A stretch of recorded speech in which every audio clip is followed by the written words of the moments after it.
Մատուցելու եմ պիլմենին շատ յուրահատուկ սոուսով։ Եթե նույնիսկ նախորդ օրը դուք ընտանիքի համար պատրաստել եք պիլմենի, բայց մնացել է եւ չգիտեք ինչպես թարմացնել, ապա այս սոուսը հենց ձեզ համար է։ Ձիթայուղի մեջ տապակում եմ մանրացրած սոխը։ Տապակվող սոխի վրա քերում եմ սխտոր։ Տապակվող սոխին ու սխտորին ավելացնում եմ սպիտակ գինի։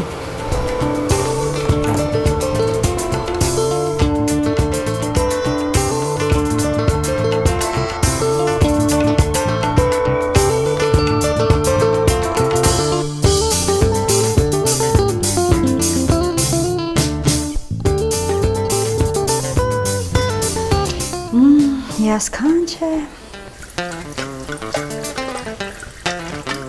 Ավելացնում եմ սերուցք, երբ գինին արդեն գոլորշիացել է եւ մնացել է միայն հաճելի բույրը եւ համը։ Ավելացնում եմ աղ եւ պղպեղ։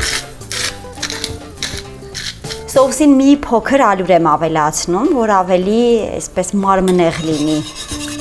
եւ թանձր։ Պատրաստի պիլմենիների վրա ավելացնում եմ արդեն սոուսը։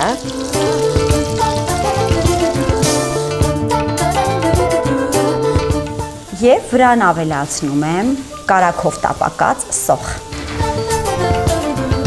Սեղմեք լայքի կոճակը, սրտիկ եք ինձ, ուղարկեք այս չարաճճի բաղադրատոմսը ձեր ընկերոջը։ Իսկ ես գոհ եմ ինձանից։